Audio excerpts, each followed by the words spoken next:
Hey y'all, welcome to Bailey's Last Mile for Monday, May 1st, 2017. Doing a few things differently today.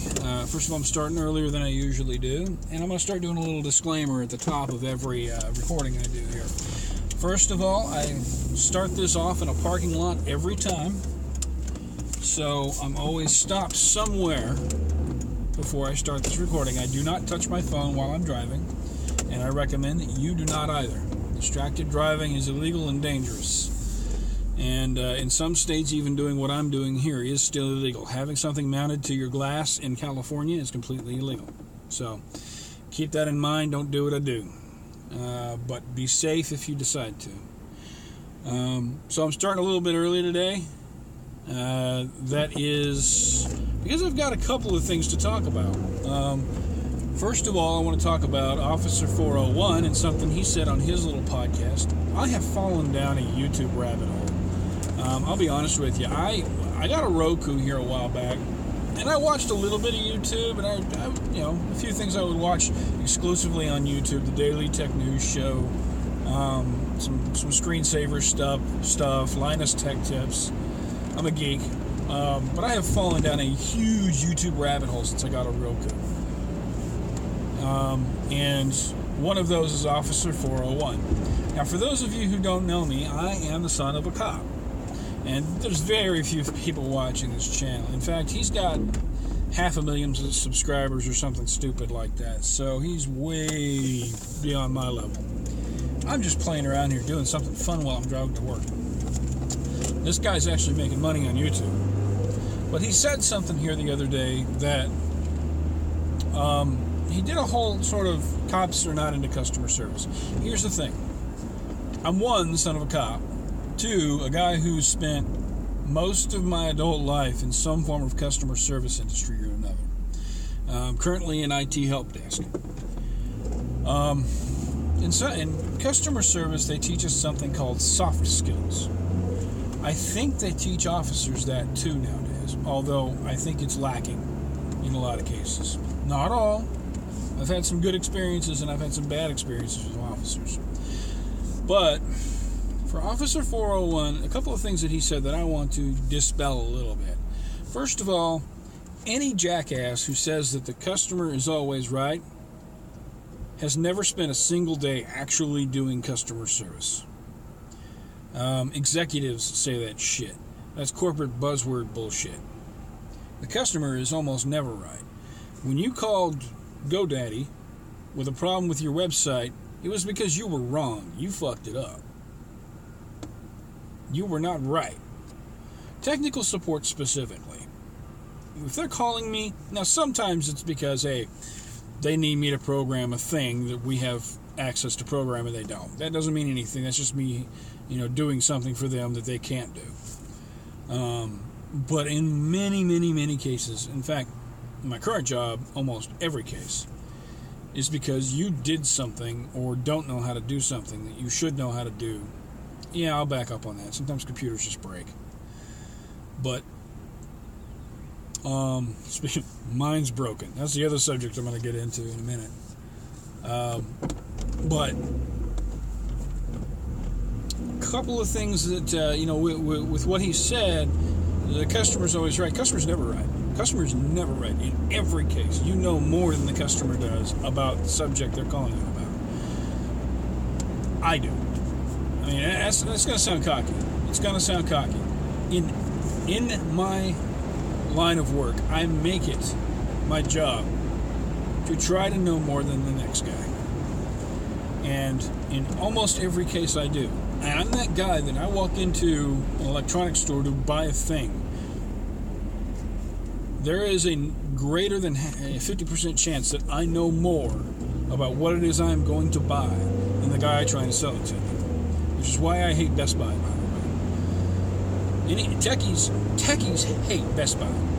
Because when you walk in there knowing what you're talking about and what you're looking for, and they try to sell you something else, or they,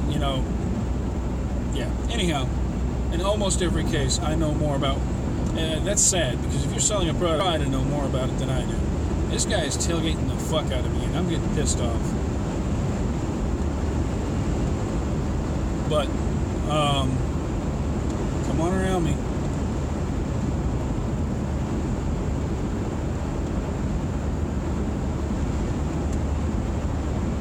Dumb bitch. Officer 401 talking about cops are not customer service. Yeah, they are. I hate to tell you, buddy. Yeah, they are. You don't want to say that. Yes, I know. You don't want to hear that we pay your taxes bullshit. No cop does. My dad hated that line. That doesn't make it not true. When you pull me over, when you pull me over, you're providing a service to the rest of society, to the rest of your township, your district, your jurisdiction. Those are your customers. So you're wrong. You're absolutely in customer service. Now, does that mean that when you're going after a hardened criminal that you don't have every justification in taking that guy down? No, that's part of your customer service. That's the service you're providing. But when you pull over a hardworking average citizen who's just speeding, you absolutely need to have your customer service face on. And I have a funny feeling Officer 401 does. I also have experienced personally the opposite of that. So, unfortunately, there are a lot of cops out there that are, and I'm going to caveat this in a minute, there are a lot of cops out there that don't know how to control their emotional state. See, as customer service, I deal with 1 minute I may be dealing, and it's literally minute to minute. It's not, I'm not saying being a cop isn't worse sometimes, but it's minute to minute. When you're back-to-back in calls, you may get one customer who is screaming and yelling at you over something that is not entirely not your fault. Or just, is an absolute asshat, which you get that a lot in customer service. You get people who feel you are beneath them because you're the person that they're calling to assist them, and then they expect you to still want to help them. Go figure. More flies with honey, folks. But it's minute to minute. You can have somebody screaming and yelling at you, calling you an absolute fucking moron, hangs up the phone on you. And the way a call center works is if you didn't put yourself in ACW, also known as after call work, or you put yourself in a code so that you don't immediately get a call, boom, you're on to the next customer. And you might be flaming hot and mad about what that last person just called you before they hung up on you. Screaming the F word at you. People in New York are great at that. When they're upset about something, they will scream the F word at you repeatedly. And boom, you're on another call. Completely new call, and you have to switch gears immediately from your defensive, I'm angry, I'm upset, to, this person was upset. I'm sorry, sir. I understand you're upset. I'm going to try to do everything I can do for you. Click. Beep. Thank you for calling Communications. This is John. How can I help you? It's to be able to switch gears like that. And that's something a cop needs to be able to do, too. Because when a cop leaves an accident where he just saw an infant that was unfortunately a fatality victim of a car accident, that's something that is going to be in the back of his head. And that is a far more traumatic experience than having someone scream and yell at you over a telephone. And that is, you still got to be able to turn on that switch where I am pulling someone. This is not that same person. This is not that same idiot that just ran a stoplight and killed a baby. This is just someone who's speeding. It's the routine call. Calm your tits and just do your job here, brother. I get it. You're human. But much the same reason cops burn out and cops get frustrated is the same way customer service reps burn out and get frustrated. It's why when you call customer service, sometimes you get, thank you for calling Communications. This is John. How can I help you? Because that guy's just taking 50 calls that day because the call center doesn't want to hire enough people. And you're upset that you had to wait 15 minutes to get through to him for the exact same reason. Trust me, nobody's happy. But I can turn that around because I know how, because I was trained how, and I'm not burned out, and I don't feel crappy about my job because I know I can help people. I'm a techie, so it's a little different now. I do less customer service, more actual physical working on things, which is more my boat anyhow. But I'm sorry, Officer 401. I disagree with you, brother. Not entirely. I mean, I just think that you need to look at it a little more deeply, because there's some training in customer service that you can get, and you may have gotten some of it. That's fine. But spend a day trying to do customer service in a billing center for Visa, for Capital One. People calling and screaming and yelling about you about their credit card bill when they're the one who bought a $2,000 TV and didn't pay the bill on time. That was my favorite. When I did billing for a cell phone company, and people would call up screaming and yelling at me about their bill, and I look at it, and every damn month they were way over their minutes, or they had bought the biggest, most expensive plan we sold, or they were buying a new phone every 3 months. Well, I didn't think it would be this expensive. Well, they told you how much the phone was when you called and ordered it, didn't they? Well, yeah, but I didn't think it would cost, the bill would be this big. That's how expensive shit works. And when you're being screamed and yelled at for that by someone whose fault it is that the bill is that big, that's the same thing as being screamed and yelled at by somebody you just pulled over for speeding. It's their fault they were speeding. It's not the cop's fault. It's the same thing. Now, it's a different scenario. You know, the guy who just bought too much shit on his cell phone plan isn't endangering anyone's life. The guy who's doing 50 and a 35 is. But those people are usually one and the same, because the guy doing 50 and a 35 is probably driving a Porsche or a BMW or a Mercedes, because those are the ones that tend to do that type of thing. Me driving my little, $10,000 Ranger, I don't have the money to afford the ticket, so I'm not going to drive 50 and a 35. Also, I'm not stupid.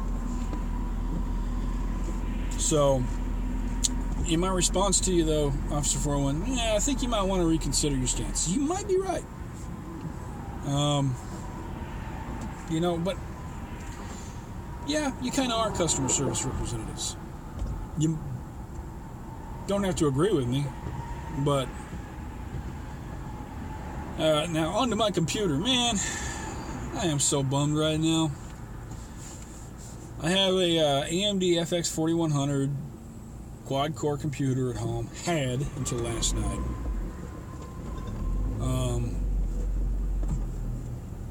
It's an older machine, but I had 16 gigs of RAM in it. I had my SSD in there. And I got to go through and make sure everything else still works. But the board did something last night. Something smoked on the board. I got to take the board out of it and find out what. But I still have another computer. I got a computer, and I got an old crappy Dell sitting in the closet that doesn't have an OS on it. I'm probably just going to slap Linux on it until I can start building my new computer. But I am now an IT guy who does not have a decent computer. I am sad. My wife's got a laptop. I'm probably going to take my SSD out of my baby and put it in her computer, because her computer's kind of going slow. But I'm going to have to go ahead and put Ubuntu. I don't know about Ubuntu. Ubuntu's a little heavy for that old computer. I might put Mint or something on it, something lightweight. But I'm an IT guy without a computer now. It sucks. It's my own fault, because I was trying to overclock it last night and I didn't think about the North Bridge. I was watching I overclocked it just a little bit. It's a 3.2 gigahertz chip. I've had the computer for a couple of years. The board was secondhand, so the board's probably 5 to 6 years old. AMD FX 4100 is a 3.2 gigahertz chip. I overclocked it to 3.6. Or it's 3.2 and I clocked it to 3.6, or it's 3.6 and I clocked it to 3.8. But I didn't think about, I don't have any cooling on the north bridge. And I didn't think about that, and I think I cooked the north bridge. I ran my overclocks. I ran a benchmark on it after I overclocked it. Stress test on it, or burn-in, or whatever you want to call it. And it processor temps were nice and stable. SSD was nice and stable. My GPU was nice and stable. Temperatures all look good. I wasn't watching the temps on the north bridge, and it got hot as fuck. It got up over 100, I think. So I think I cooked my north bridge, because when I rebooted it, and that's the other thing, is I should have let it just relax after I ran my stress test. I should have let it sit for a little bit, but I didn't. And I rebooted it, and it booted back up, and it wouldn't post. So I'm sad. I went through it. I didn't take the board out. I took everything off of the board and just checked everything. Plugged a different power supply into the board just to see if maybe it was my power supply. But fans all wear up, but I don't get any beeps, which is weird because it should at least post beep. But maybe this Gigabyte board probably doesn't have post beep. It should, but it doesn't. But it won't post. Well, that's just it. It won't post. It won't even do a power on self test. I get a black screen and nothing. I get fan noise. Drives all spin up, but nothing. No screen. I tried a different GPU. I'm a sad boy. I unplugged all the drives just to see if it would at least come up and say, hey, I don't see any hard drives. Won't even give me the splash. Won't even give me the freaking splash screen. I'm so sad. So, but it gives me an excuse. I'm going to part it out a little bit. I'm going to put the SSD in my wife's computer. Put Linux on that old Dell. Because I do want to buy a copy. I'm going to have to buy a copy of Windows. But I'm not going to buy a copy of Windows until I have my new machine built, because Windows is half the cost of building a machine. Not half, but close to it. And I'm going to start putting together a new Ryzen 1600. That's the cool thing, is I've been sitting with PC Part Picker and putting together a price list on a computer. I can build a Ryzen 1600 6-core, 3.2 gigahertz, overclock it properly with cooling everywhere I need it. Probably actually buy an extra fan or two for my case. I'd like to buy a new case, but I can't afford that just yet. But I can get the board, which I'm going to go with Micro ATX because I'm going to get a smaller case eventually. Go for a mid-tower. So I'll get get the board, the chip, the RAM, extra case fan, and the operating system, all for about $500. I mean, a 6-core, you can't get even a Core i5. I don't think an i5 even has. I don't think there is an i5 6-core. That's the thing, is you got that i6. The only comparable 6-core chip from Intel that I could find, the chip alone, was $500. I can build almost the whole system for $500. So, anyhow, to end this, I'm going to say, Officer 401, think a little bit more clearly about whether or not you're a customer service rep. You don't like hearing that, because a cop has to be able. One of the things cops are taught is how to control a situation. Well, in customer service, of course, good customer service reps know how to control a situation as well. We know how to control an angry customer without resorting to, we call it verbal attacking. It's not really verbal attacking. What a cop does isn't verbally attack somebody. You overpower. You can never talk over a customer in customer service, but you can control them if you're smart and you know how. a cop, typically in a situation like that where somebody's angry and screaming and yelling, will just overpower the other person. Get over there now, or I'm going to put you in cuffs. I can't tell a customer, shut up now, or I'm going to hang up on you. I would lose my job. But God knows I wanted to once or twice. Every customer service rep has wanted to, trust me. But a cop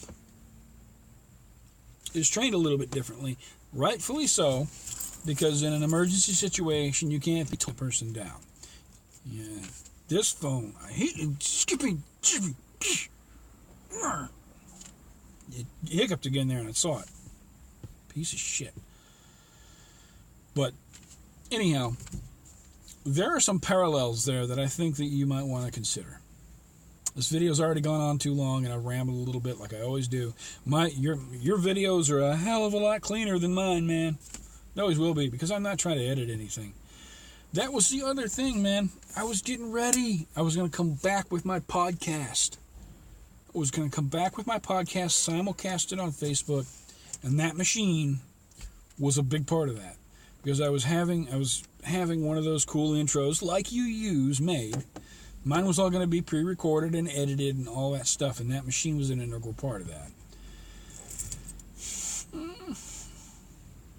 The podcast will come back eventually. I still own CommonAmerican.com. So, don't try to go there, anybody. It's not up. I just own the domain still. The site's been taken down because I didn't get things going like I wanted to. So I was slowly building back towards that. I bought a high-def camera. I was trying to decide on an Elgato, whatever you want to call it, capture card, or a Blackmagic capture card. Because those are both. The Blackmagic had the SDI input for future use. SDI is what all the professional cameras output as, but my current camera outputs HDMI. So that was the one thing that the most of the Blackmagics have that the Elgato didn't, was SDI input. Lower profile, too. Because eventually I'm going to put all this in a low profile case. I'm sorry. I want a powerful computer, but I want it to be small. But anyhow, I digress. I'm rambling again. I'm sad about my computer. I disagree with Officer 401. Two totally different subjects. Watch the rest of my episodes of Bailey's Last Mile, because this is all I can do right now is record shit on my phone. I could probably edit it a little bit on the YouTube editor, but it kind of sucks. No, not kind of. It pretty much sucks. Anyhow, live long and prosper, folks.